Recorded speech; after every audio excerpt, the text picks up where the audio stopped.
لا حول ولا قوة إلا بالله العلي. أعوذ بالله السميع العليم من الشيطان اللعين الرجيم. بسم الله الرحمن الرحيم. الحمد لله رب العالمين بارئ الخلائق أجمعين وباعث الأنبياء والمرسلين.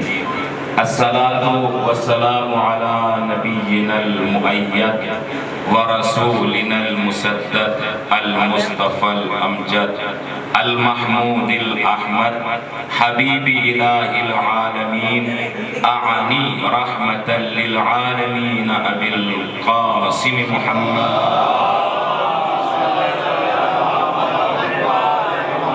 وآله الأطيبين الأشرفين الأنجبين صلاة كثيرة باقية نامية متوالية متكاثرة واللعنة الدائمة على أعدائهم أجمعين من الآن إلى قيام يوم الدين.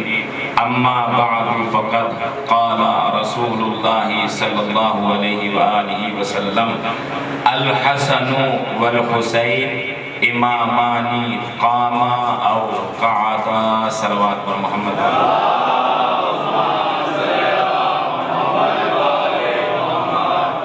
عزیزان محترم، وقت کافی ہو چلا ہے اور ان مختصر لمحات میں ایک عظیم موضوع کو سمیٹنا بہت مشکل ہے، اس لیے کہ وہ عظیم ہستی کہ جس کے سلسلے سے ہم گفتگو کرنا چاہتے ہیں، شب گزشتہ اور ماقبل میں ہم نے جس عظیم ہستی کی زندگانی سے دو چار پہلو آپ حضرات کی خدمت بابرکت میں عرض کرنے کی کوشش کی تھی، اسی حوالے سے اور اسی پیرائب میں انشاءاللہ کچھ باتیں ہوں گی جو آپ حضرات کی خدمت میں عرض کریں گے۔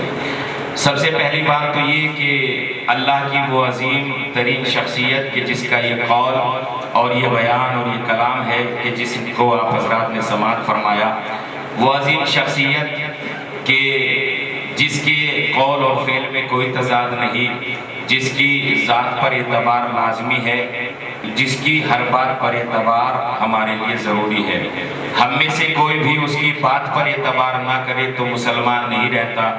جب نبی کی بات میں شک کرنے پر کوئی مسلمان نہیں رہتا تو نبی کی ذات میں شک کرنے پر کوئی مسلمان کیسے رہ سکتا ہے؟ اس جملے میں ہماری گزشتہ شب کا نچوڑ بھی ہے جو ہم نے صلح حدیبیہ عرض کی تھی۔ بہرحال نبی مکرم اسلام نے پوری کائنات کو پورا دین پہنچایا، دین کی ہر بات لوگوں تک پہنچائی، بتلایا دین کیا ہے، اور دین کے اندر جو چیزیں پائی جاتی ہیں، واجبات ہیں، محرمات ہیں، وہ ساری چیزیں نبی مکرم اسلام نے آپ تک اور ہم تک پہنچائی ہے۔ اس میں تو کوئی شک و شبے کی گنجائش نہیں کہ نبی نے جو بھی کچھ پہنچایا وہ دین ہے، یا نبی کی ذات جو ہے وہ دین ہے۔ ساری باتیں نبی نے بتائی، ہر چیز نبی نے آپ کو اور ہمیں بتائی، لیکن ایک چیز نبی نے نہیں بتائی ہمیں، اور وہ چیز کیا ہے؟ وہ چیز یہ ہے کہ خود نبی کی مدحت کیسے کی جاتی ہے۔ قرآن نے قصیدہ پڑھا ہے نبی کی مدحت کا، پورا قرآن نبی کی مدحت میں ہے، لیکن کب؟ جب قرآن نازل ہوا ہے۔ یعنی اگر ہمارے پاس کوئی چیز نہیں ہے تو وہ یہ ہے کہ نبی کی مدحت جو ہے وہ خود نبی نے نہیں بتائی ہے۔ پھر کوئی تو ہوگا جس نے ہمیں سکھایا ہوگا نبی کی تعریف کیسے کریں، نبی کی مدح کیسے کریں، نبی کی ستائش کیسے کریں، وہ لفظ کہہ دو جس سے آپ مانوس ہیں۔ کوئی تو ہوگا جس نے ہمیں بتایا ہوگا نبی کی نعت کیسے پڑھی جاتی ہے۔ بس ایک ہی ذات ہے جس نے ہمیں بتلایا قرآن سے پہلے، جس کی زبان سے نکلے ہوئے الفاظ قرآن کے دامن میں بھی ہے، اسی ذات نے ہمیں بتلایا کہ نبی کیا ہے۔ بس ایک شعر پڑھوں گا اور اپنے موضوع سے مسلسل ہو جاؤں گا۔ اس ذات کا نام ہے جناب ابو طالب علیہ السلام، جن کا احسان ہر مسلمان کی گردن پر ہے، جن کا احسان ہر نعت خواہ کی گردن پر ہے، ہر نعت خواہ کی گردن پر ہے۔ عزیزان محترم، ہم بھی نبی کی مدح کرتے ہیں، لیکن ہم ناقص مدح نہیں کرتے ہیں، ہم نبی کی وہ مدح کرتے ہیں کہ جو قرآن نے کی ہے۔ دنیا مدحت کے دو پہلوؤں پر رک جاتی ہے۔ ہم مدحت کے 3 پہلو بیان کرتے ہیں، اللہ کی تعریف کر دیتے ہیں لوگ، نبی اللہ کی تعریف کر دیتے ہیں لوگ اور یہاں پر رک جاتے ہیں، لیکن جب ہم بیان کرتے ہیں تو قرآن کے طرز پر بیان کرتے ہیں۔ قرآن نے بتلایا کہ مدحت نبی کیسے ہوا کرتی ہے، قرآن نے بتلایا کہ مدحت رسول کیسے ہوتی ہے، نبی کی نعت کیسے پڑھی جاتی ہے۔ انما ولیکم اللہ ورسولہ والذین آمنوا الذین یقیمون الصلاۃ۔ عزیزان محترم، قرآن بتا رہا ہے صرف اللہ کی وحدانیت اور اس کی رسالت پر نہیں رکنا ہے، اللہ کے ساتھ ساتھ نبوت ہے، نبوت کے ساتھ ساتھ ولایت کا اقرار کرنا ہے، تب قصیدہ بھی مکمل ہوگا، نعت بھی مکمل ہوگا۔ صلوات ہدیہ فرماتے ہیں تو نبی نے بتایا ہے آپ کو اور ہمیں، نبی کے بارے میں بتایا جناب ابو طالب نے نعت کیسے پڑھی جائے گی۔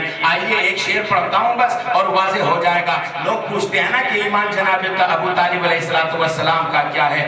آئیے جناب ابو طالب جناب عمران علیہ السلام ارشاد فرماتے ہیں، الم تعلموا انا وجدنا محمد رسولا کموسیٰ، کیا تمہیں یہ علم نہیں ہے کہ ہم نے محمد کو ویسے ہی رسول پایا جیسے گزشتہ کتابوں میں موسیٰ کو رسول پایا تھا۔ یعنی جیسے موسیٰ اپنی قوم میں رسول تھے، محمد اس قوم کا رسول ہے۔ یہ کس نے مدح کی ہے؟ یہ جناب ابو طالب نے کی ہے۔ کب کی ہے؟ یہ اس وقت کی ہے جناب ابو طالب نے جب کوئی قصیدہ کہنے والا نہیں تھا، جب کوئی قصیدہ پڑھنے والا نہیں تھا، جب کوئی تعریف کرنے والا نہیں تھا، جب کوئی تمجید کرنے والا نہیں تھا، جہاں صرف بتوں کی تعظیم ہوا کرتی تھی، جہاں صرف بتوں پر اشعار کہے جاتے تھے، جناب ابو طالب نے رسالت مآب کی شان میں اشعار کہے ہیں۔ آئیے اب جب جناب ابو طالب نے اشعار کہے اور بالخصوص یہ شعر پڑھا کہ انا وجدنا محمدن رسولا کموسیٰ، ہم نے تو محمد کو موسیٰ کے جیسا رسول پایا۔ میری طرف متوجہ رہے، ہم نے تو محمد کو موسیٰ کے جیسا نبی پایا، موسیٰ کے جیسا رسول پایا۔ اللہ کی آواز آئی، میرے حبیب اور میرے رسول اور سارے رسولوں کے رسول۔ یاد رکھیے ابو طالب نے آپ کی نعت پڑھی سب سے پہلے اور آپ کو موسیٰ سے تشبیہ دی ہے، آپ کو موسیٰ سے مشابہت دی ہے۔ اب آپ کے اوپر بھی فرض ہے، جب آپ اس امت کے موسیٰ ہیں تو اب ابو طالب کے بیٹے کو اس امت کا ہارون بنا دیجئے۔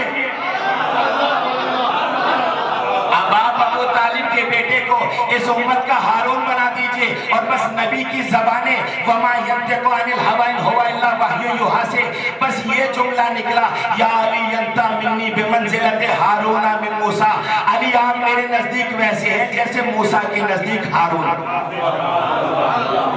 آپ میرے نزدیک ویسے ہیں جیسے جناب موسیٰ کے لیے ہارون۔ رسالت مآب رکے نہیں یہاں پر، بلکہ رسالت مآب اس سے آگے بڑھے اور جناب رسالت مآب نے جب جناب ابو طالب کے پوتوں کی نام گزاری ہوئی تو وہاں پر کیا فرمایا کہ چونکہ علی آپ ویسے ہیں، میں بالکل رات کے موضوع سے متصل ہو رہا ہوں، کیا فرمایا؟ اللہ کے نبی فرما رہے ہیں چونکہ علی آپ کو مجھ سے وہی نسبت جو ہارون کو موسیٰ سے تھی، تو یاد رکھیے اللہ نے آپ کو یہ 2 بیٹے دیے ہیں، ایک بیٹا اللہ نے آپ کو پہلے دیا، 6 مہینے بعد دوسرا بیٹا دیا ہے، ان دونوں بیٹوں کے نام بھی ہم ویسے ہی رکھیں گے جیسے ہارون کے بیٹوں کے نام تھے۔ جناب جبرائیل آنے کے بعد کہا، اللہ تبارک و تعالیٰ ارشاد فرما رہا ہے اپنے بیٹوں کے نام، پہلے جناب حسن کے نام کی بات آئی، کہا حسن کا نام شبر رکھیے، کہا شبر، کہا کیوں رکھے شبر؟ کہا اس لیے کہ یہ ہارون کے بیٹے کا نام تھا، کہا یہ تو عبرانی زبان ہے، کہا اس کا عربی میں ترجمہ ہوتا ہے حسن۔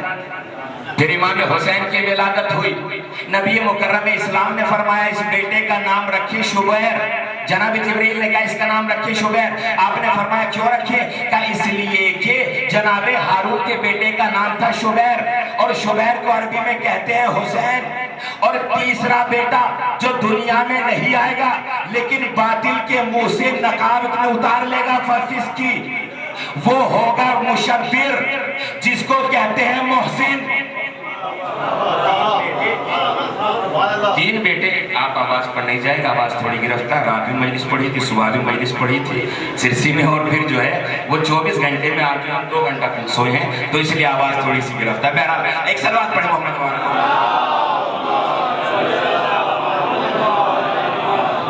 تو لہذا 3 نام رکھے آپ نے. کون سا نام رکھا؟ ایک حسن, ایک حسین, دوسرا محسن رکھا ہے. ہم آپ کو بتا چکے ہیں, ہم نے رات آپ کی خدمت میں عرض کیا تھا کہ حسن علیہ السلام کی وہ ذات وہ ہے کہ جب تک حسن کی ذات نہ آئے قرآن کی بہت ساری آیتیں نازل نہیں ہوتی ہے. حسن نہ ہو تو سورہ انسان نازل نہیں ہوتا, حسن نہ ہو تو آیت تطہیر نازل نہیں ہوتی, حسن نہ ہو تو آیت مباہلہ نازل نہیں ہوتی. عزیزان محترم, بہت ساری فضیلتیں امام حسن علیہ السلام کے بغیر ادھوری ہیں. لیکن کیا کیا جائے اگر دنیا ان فضیلتوں کو نہ سمجھے؟ آئیے تھوڑا سا ایک منزل اور آگے بڑھیں. فضیلتیں کتنی ہیں امام حسن علیہ السلام کی جو نبی سے مل رہی ہیں؟ بہت ساری فضیلتیں ہیں. یہ اگر ظاہراً نبی سے دور بھی ہو تب بھی نبی سے دور نہیں ہے, بلکہ یہ نبی کے پاس ہے. نبی سفر میں ہو, ان کی محبت نبی کے دل میں ہے, یہ دور نہیں ہے.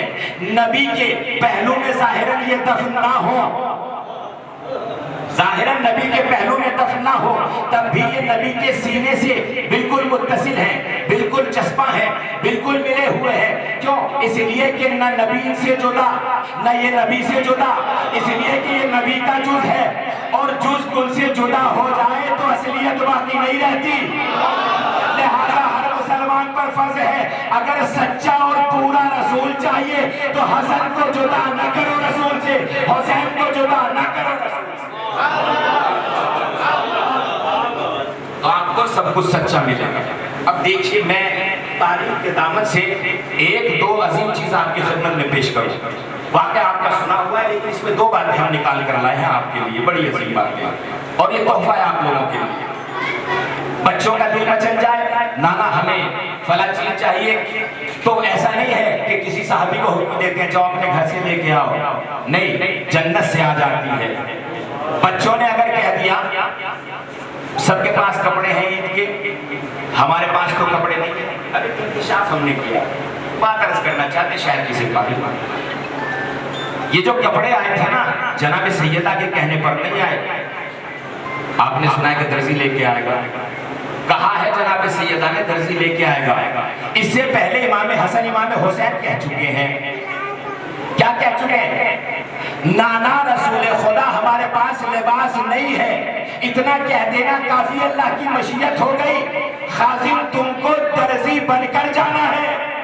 اب سیدہ یہ نہیں کہہ رہی ہے کہ تمہارے لیے میں نے حکم دے دیا خازن جو ہے وہ درزی بن جائے گا.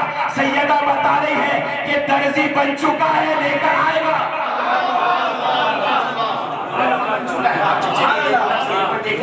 آپ نے علماء کے منہ سے ایک جملہ نہیں سنا ہوگا, ہر مولانا آپ کو بتلاتے جو کام کرو کہو انشاءاللہ. کبھی شہزادی کا جملہ سنا ہے آپ نے, بیٹا درزی کپڑے لے کر آئے گا انشاءاللہ. پہنچے نہیں آپ بات کی تہ تک, انشاءاللہ درزی لے کر آئے گا, انشاءاللہ درزی لے کر آئے گا. مل جائے تو مجھے بھی بتا دینا, میں نے تو نہیں سنا ہے کہ شہزادی نے کہا ہو کہ درزی لے کر آئے گا انشاءاللہ. انشاءاللہ انشاءاللہ وہاں کہا جاتا ہے جہاں بات پکی نہ ہو. دوسری بات یہ ہے, ان کو انشاءاللہ کہنے کی ضرورت نہیں ہے, اللہ سند دے چکا ہے, وَمَا تَشَاءُونَ إِلَّا أَن يَشَاءَ اللَّهُ. اب مرضی تمہاری ہوگی, میں انجام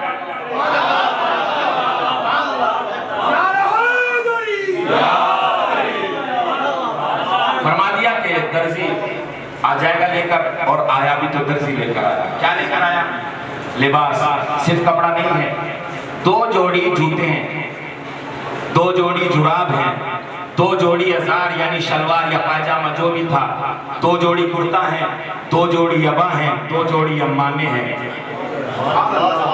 پوری گٹھڑی باندھ کر بالکل ویسے جیسے کپڑے دھونے والے کپڑے دھو کر لاتے ہیں. خازن اس کو کہتے ہیں, خازن اس کو کہتے ہیں جو خزانے کی تجوری پر بیٹھا ہے, خزانے کے پاس بیٹھا ہے, جس کو ہلنے کا حکم نہیں ہے. اس کا مطلب یہ کہ اللہ نے یہ اپنے خاص خزانے سے بھیجے ہیں. کہاں سے بھیجے؟ اللہ نے اپنے خاص خزانے سے. اچھا چلیے بات آگے کر دو. آئے در سیدہ پر. اب مجال نہیں ہے جو یہ کہہ دے کہ میں خازن بہشت ہوں، میں فرشتہ ہوں، میں ملائکہ ہوں. نہیں، صدیقہ نے کہہ دیا ہے نا. درزی آئے گا تو درزی آئے گا. اگر آپ پوچھیں گے نا کہ بھائی صاحب آپ مثلا میں مولانا اس میں کہنے کی کوئی بات ہی نہیں. مولانا اگر جو ہے میں یا مجھے کوئی کہنے لگے کہ بھئی آپ جو ہے وہ چائے والے درزی ہیں، درزی کہتے ہیں، مزاج فہم ہو جائے گا. کیوں؟ اس لیے کہ جو مقام ہمارا ہے اس سے نیچے مجھے لے آئے ہیں. جو مقام میرا ہے اس سے مجھے نیچے لے آئے ہیں. جو مقام میرا ہے اس سے نیچے لے آئے ہیں. اب یہ خازن بہشت ہے، یہ فرشتہ ہے، اس کو تو درزی کہہ دیا گیا ہے، لیکن یہ محسوس نہیں کر رہا ہے، اس لیے کہ یہ جانتا ہے فضیلت اس وقت فضیلت ہے جو در حسنین پر آ کر رکے. اور دلیل دے تو عزیزان محترم، ستارہ آسمان پر ہوتا ہے تو زندہ ہوتا ہے، آسمان کی سرحد سے ہٹ جائے تو مر جاتا ہے، لیکن آسمان کی سرحد سے بھی ہٹا، در سیدہ پر بھی آیا، پھر جب زندہ ہوا تو سب سے بلند ہوا. یہ خازن بہشت آیا ہے. اچھا آپ کہو کہ بھیا آپ کا تو مرتبہ گھٹ گیا. اب یہ کہے گا وہی جملہ، چلیے تو میں نے آپ کو سنا رکھا ہے، دوسرا جملہ سنیے. جناب عبداللہ ابن عباس، جناب ابن عباس مفسر قرآن، عالم اسلام کو جہاں سے علم تفسیر ملا ہے وہ ان کے ذریعے سے ملا ہے. مفسر قرآن ہے. امام حسن علیہ السلام گھوڑے پر بیٹھے ہوئے ہیں اور یہ اپنے ہاتھ میں اسفار تھامے ہوئے ہیں، یعنی امام حسن کے گھوڑے کی لگام تھامے ہوئے ہیں، لجام اپنے ہاتھوں میں لیے ہوئے ہیں. جب یہ وہاں سے ہٹ گئے، کسی نے آگے بڑھنے کے بعد کا پوری توجہ اگر یہیں پر بیٹھے ہوئے ہیں تو محسوس ہوں گے انشاءاللہ عزیزان محترم. جب یہ وہاں سے ہٹے، اسفار چھوڑی، امام کو گھر تک روانہ کر دیا. اس کے بعد کسی نے کہا کہ اما آپ تو مفسر قرآن ہے، آپ تو اتنے بڑے عالم دین ہے، آپ کا تو اتنا بڑا رتبہ ہے اور آپ کام کتنا چھوٹا کر رہے تھے. تو فوراً کہنے لگے یہ مت دیکھو کیا کر رہا تھا، یہ دیکھو کس کے لیے کر رہا تھا. کیا تمہیں ساربان بننے کے بعد تمہاری عظمت نہیں گھٹی؟ تو عبداللہ ابن عباس نے کہا جس کا ناکا بن کے نبی کی عظمت نہیں گھٹتی.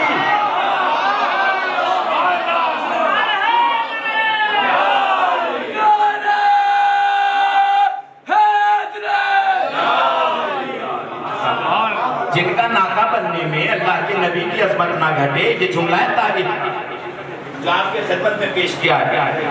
ان کے اسفار پکڑنے میں ہماری قدر و قیمت نہیں گھٹ جائے گی تو کتنی عظمت ہے. اب بس ایک پہلو، حالانکہ بہت باتیں تھی جو رات کو بیان کرنا چاہ رہے تھے رہ گئی تھی، لیکن ایک چیز اور سن لیجیے. جب شہزادہ سبز قبا کا جنازہ لے کر چلے کہاں؟ رسالت مآب کے پہلو میں تجدید عہد کرنے کے لیے. آپ نے فرمایا تھا کہ بھیا حسین ہمارے جنازے کو نانا کے پہلو میں لے کے جانا، میں نانا سے تجدید عہد کروں گا اور پھر اس کے بعد مجھے اماں کے پہلو میں دفن کر دینا، بس یہ آخری بات. جیسے ہی پہنچے فوراً جمل والی بیوی کو پتہ چلا، کھچر پر سوار ہوئی. مجھے آپ سے ایک سوال یہ ہے کہ یہ جو کھچر ہوتا ہے یہ کیسی سواری ہے؟ یہ اصیل ہے؟ دوغلی سواری ہے. آپ کے اماموں میں سے، معصوموں میں سے کوئی بھی اس طریقے کی سواری پر سوار نہیں ہوا. اصیل چیزوں پر سوار ہوئے، اصیل سواریوں پر سوار ہوئے. اب میں جملہ آدھا کہوں گا، پورا سمجھنا آپ کا کام ہے عزیزان محترم. جو اصیل باپ کی اولاد ہوتے ہیں وہ اصیل سواریوں پر سوار ہوتے ہیں.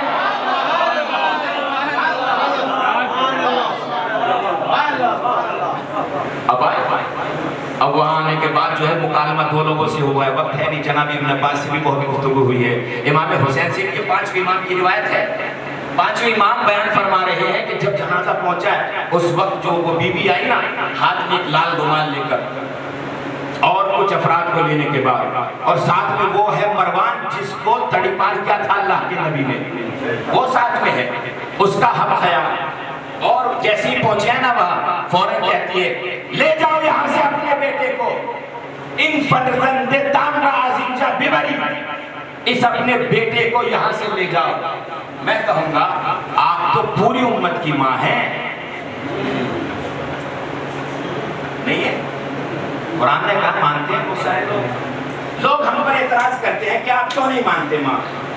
اب میں دلیل دے کے جا رہا ہوں عزیزان محترم، کیف کیجئے گا، ہم کیوں نہیں مانتے ماں؟ کیا کہا؟ لے جاؤ اپنے بیٹے کو۔ امام حسن مجتبیٰ علیہ السلام اور امام حسین علیہ السلام وہ ہیں جن کو قرآن نے نبی کا بیٹا کہا۔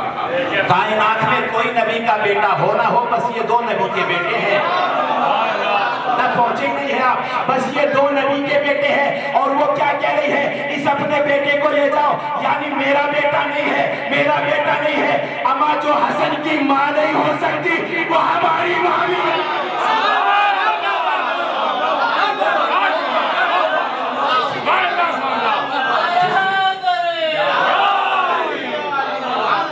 جس نے امام حسن کو اپنا بیٹا کبھی نہ سمجھا ہو، ہم نہیں مانتے اس کو اپنی ماں۔ صلوات پڑھیے محمد والے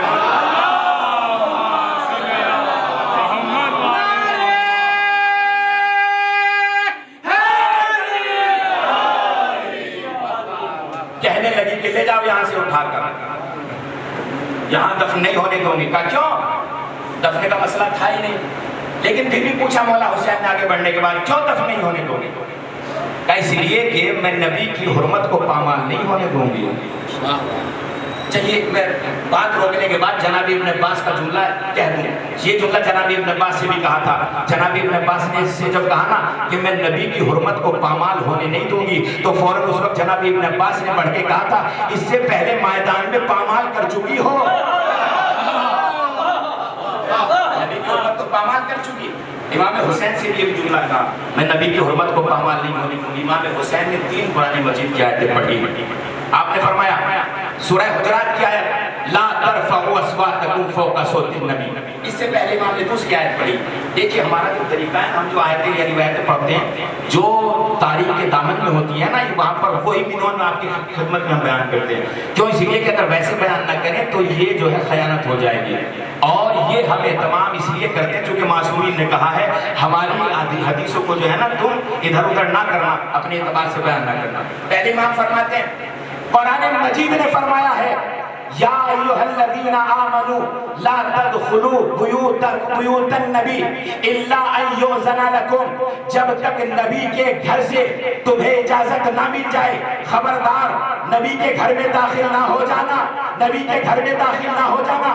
تو مجھ سے کہہ رہی ہے کہ نبی کی حرمت کو پامال نہیں ہونے دے گی، اور مجھے یہ تو بتلا جب اللہ یہ فرما رہا تھا کہ تم نبی کے گھروں میں بغیر اجازت کے داخل نہ ہونا، تو تو نے کس کس کو پہلے داخل کیا ہوا ہے؟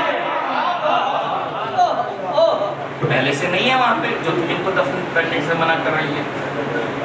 پھر آپ فرماتے ہیں لا ترفعوا اصواتکم فوق صوت النبی، پھر فرماتا ہے اللہ تبارک و تعالیٰ کہ خبردار نبی کے سامنے اپنی آواز کو بلند نہ کرنا۔ ایک اور آیت پڑھی، پھر فرما رہا ہے اللہ تبارک و تعالیٰ کہ دیکھو خبردار مومنین کے جن کے دل کا امتحان اللہ تبارک و تعالیٰ نے تقوی کے ذریعے سے لے لیا ہے، وہ نبی کے سامنے اپنی آوازیں دھیمی کرتے ہیں، یعنی جس نبی کے سامنے بولا نہیں جا سکتا، تو اس سے پہلے تم اتنی بڑی بے حرمتی نبی کے ساتھ میں کر چکی ہو کہ نبی قبر میں سوتے رہے اور تم پھاوڑا زمین میں مارتی رہی۔ یہ نبی کی بے حرمتی نہیں ہے، نبی کے کانوں میں کیا اس کی آواز نہیں جاتی تھی۔ اب امام حسین کا تیسرا اور آخری جملہ سنیے۔ امام فرماتے ہیں یاد رکھ ہمیں کسی سے ڈر نہیں ہے، ہم یہ والا جملہ ہمارا بات والا جملہ امام کا، میں اس کا فرزند ہوں کہ جس کے دروازے پر آنے کے بعد جبرائیل جیسا ملک بھی اجازت دے، اللہ کے نبی ملک الموت بھی جہاں اجازت لے آنے کے بعد، جس کے پرواز کو جبرائیل کا پر نہ پہنچ سکے، جہاں تک جبرائیل کی رسائی نہ ہو۔ امام علیہ السلام کا جملہ ہے، میں نے تھوڑا سا مکس کیا ہے تاکہ آپ جو ہیں وہ انشاءاللہ اس کا استقبال کریں۔ امام فرماتے ہیں بھائی حسن ہمارے نبی صلی اللہ علیہ وسلم ارشاد فرماتے ہیں لو کان العقل، یہ حدیث سن لیجیے پہلے، لو کان العقل رجلا لکان حسنا، اگر عقل انسان کے پیکر میں ڈھل جاتی تو وہ حسن بنتا، یعنی عقل کل کا نام ہے حسن۔ امام فرماتے ہیں کائنات کے سب سے دانا ترین انسان کا نام تھا حسن، جنہوں نے پہلے ہی بتلا دیا تھا کہ نانا کے پہلو میں دفن نہ کرنا، ورنہ یاد رکھ اگر اللہ کی مشیت اور بھائی کی مرضی ہوتی کہ نانا کے پہلو میں دفن کیا جائے تو کائنات میں کسی کی جرات نہیں تھی جو ہمیں روک پاتا ہے۔ تیری کیا حیثیت ہے؟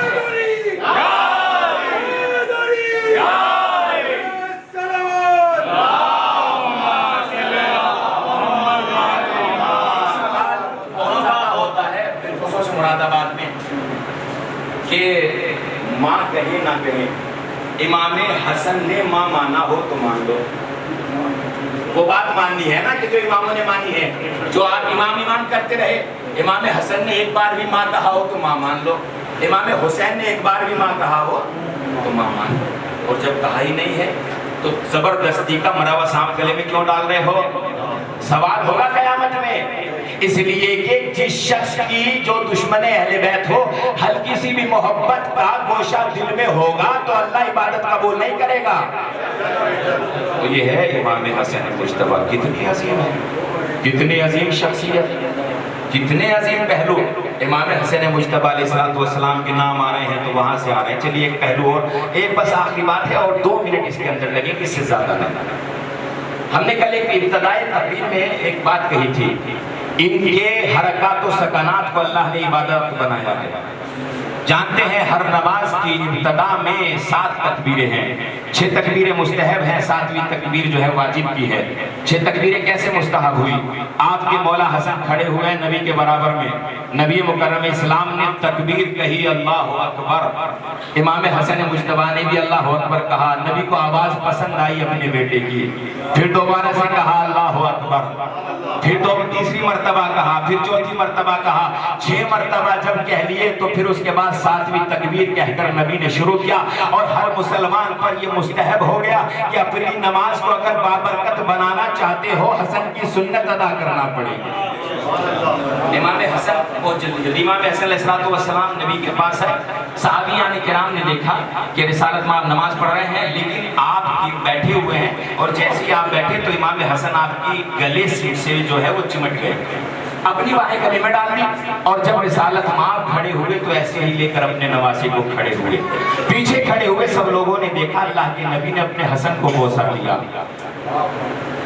یہ کام نہیں کر سکتے آپ نماز میں، یہ کام نہیں کر سکتے، لیکن نبی کرے تو کوئی بات نہیں ہے، اس لیے کہ نبی ہے صاحب شریعت۔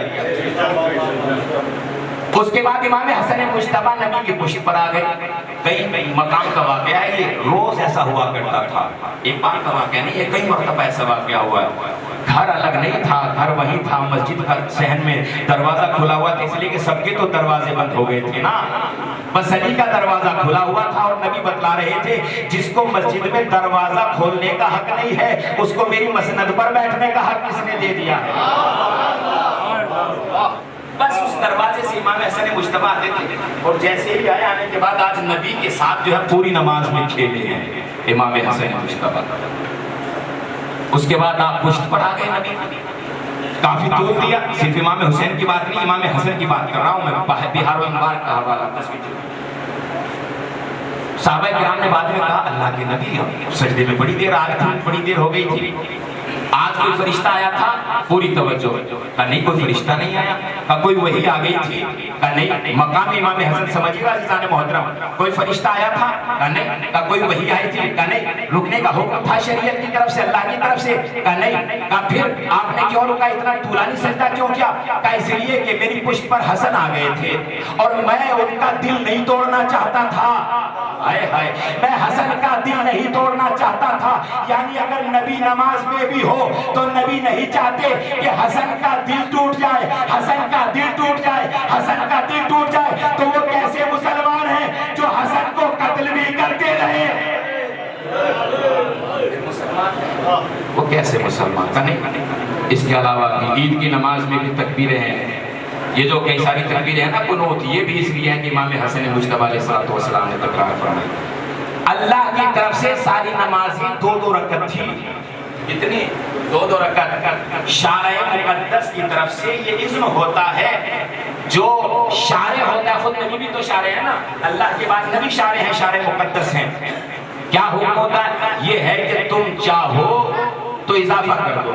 نبی نے اپنی طرف سے 2 رکعت نماز کا اضافہ کیا، 2 ظہر میں، 2 عصر میں، 1 مغرب میں، 2 عشاء میں. پڑھیے کتابیں تو پتہ چلے گا. 2 واجب ہیں، 2 سے زیادہ واجب نہیں. کس لیے؟ یہ اہل بیت کا احترام، یہ حسن کا احترام. فرمایا جانتے ہو ان اللہ امرنی، کہ اللہ تبارک و تعالیٰ نے مجھے حکم دیا ہے کہ میں اس حسن سے اور اس حسین سے محبت کروں. جب ان کو حکم ہو رہا ہے، کیا مومنوں کو حکم نہیں دیا؟ مومنوں کو حکم دیا. قُلْ لَا أَسْأَلُكُمْ عَلَيْهِ أَجْرًا إِلَّا الْمَوَدَّةَ فِي الْقُرْبَىٰ. مجھے چادر لے کر چلے جاؤ، اسے بازار میں بیچ دینا، اسے بازار میں بیچ دینا.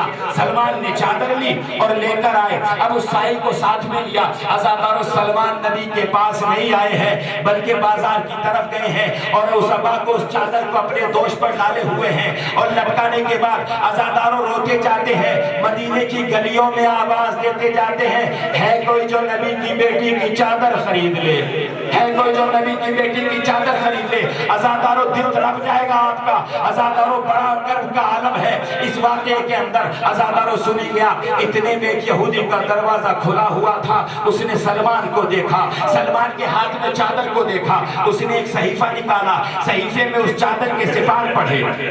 ہائے ہائے، یہ ہماری طرف سے جملہ نہیں ہے. جن صحیفوں میں صحابیوں کے حالات لکھے ہوئے ہیں، نبی کے حالات لکھے ہوئے ہیں، انہی صحیفوں میں فاطمہ کی چادر کے بھی حالات لکھے ہوئے ہیں. عزاداروں اس نے صحیفے کو پلٹا. پلٹنے کے بعد سلمان کے پاس آیا.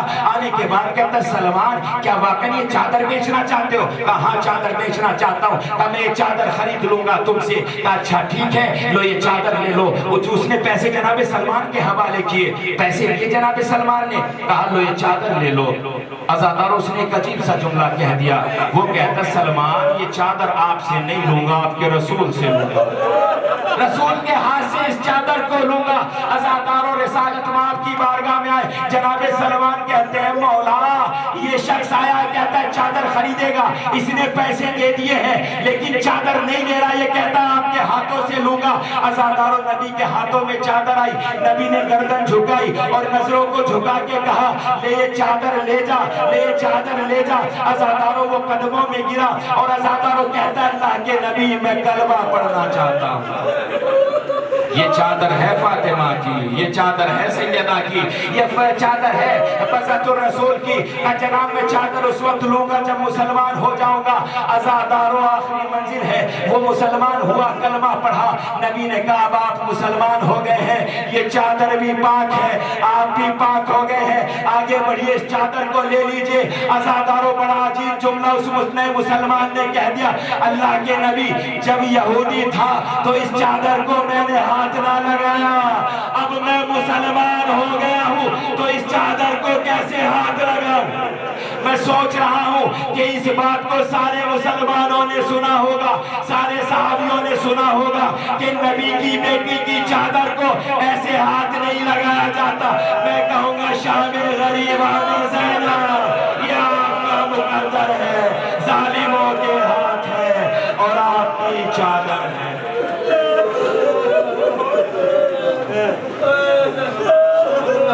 ماتم حسین